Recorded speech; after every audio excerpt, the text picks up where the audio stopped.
All right, here comes another 3-minute LinkedIn profile review. We are looking at Kingsley George today. So if you have any feedback about this, any questions about anything I talk about in this review, please leave a comment and I will respond to you and make sure you understand what I'm talking about.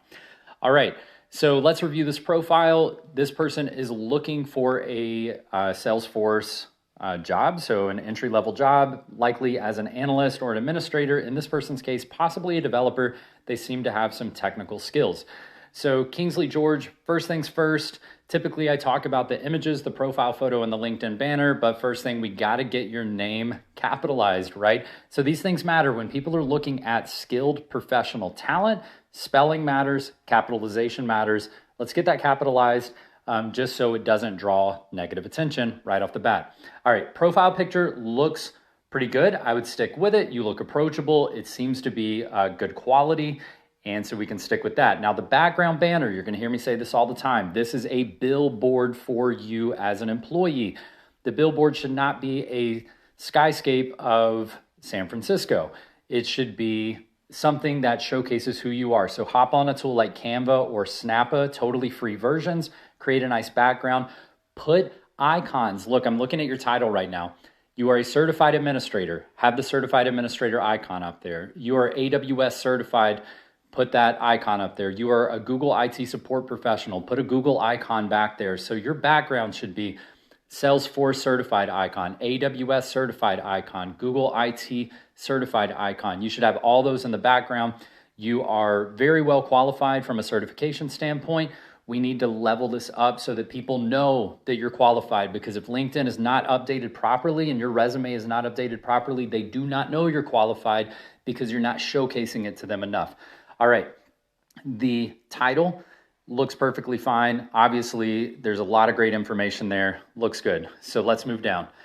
All right, about section, way too short. Look at all those certifications you have. You are bound to have something to expound on, to talk about how amazing you are. However, if you are looking for Salesforce jobs, we have got to scream Salesforce. I want you to stay away from talking about AWS too in depth unless it applies to Salesforce. Stay away from talking about Google too in depth unless it applies to Salesforce. So if we're talking about integrations or something like that, awesome. If we're talking about looking for AWS jobs, not awesome. If I'm an employer who wants to hire a Salesforce professional, I need to know that you are dedicated to this profession and you're going to help my company advance Salesforce specifically. Everything else is secondary. All right, about section just needs to be built out. 1, 2, 3 punch. First punch, tell me all about Salesforce and the accolades and what makes you amazing. That's paragraph number 1, 3 to 4 sentences. Paragraph number 2, 2 to 3 sentences. We're going to talk about what you do to further yourself. Maybe it's involved in the Salesforce community. Maybe it's on Trailblazer communities. Maybe it's looking for your next certification, going to local live community events, things like that. Third thing, 2 to 3 sentences. It's going to be about you as a person, who you are, what you do, what your hobbies are. That's your about section. Experience. You have amazing experience. We don't need to worry about all that stuff below, like urban logistics, Capel investment, Key West Academy. We don't need to worry too much about those, but these last two right here, Salesforce Administrator Trainee, Salesforce Administrator Marketing and Sales Ops. First thing, you have these listed as an internship and apprenticeship. These are self-mitigating terms. Do not list it as an internship. Just put full-time or part-time or whatever you want to put, but do not put internship and apprenticeship. Unfortunately, the business world sees these as less than, which is so ridiculous, I know, but it's a fact, and that's the way it is. So we've got to get it to just say full-time. Nobody cares anyway. It does not matter how much you are paid. It does not matter what your particular role was as far as full-time, part-time internship. Just put what you need to put on there, but do not give them an excuse to write off this experience. This is meaningful experience. You've got to get bulleted points under each of these. I need to know quantitatively what you did, what you worked on, projects you worked on, the impact those projects had. You had a 10% increase in efficiency for the support department because you implemented an automation that allowed the company to respond to things, up to 24 hours faster, whatever it is, all those things. It's got to be quantitative.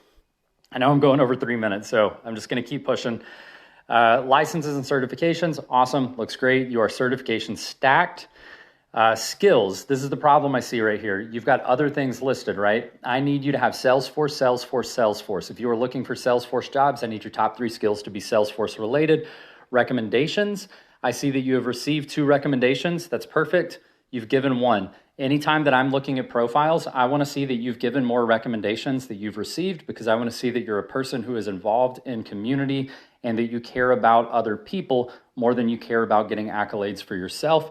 So let's get that updated, and I think you'll be good to go.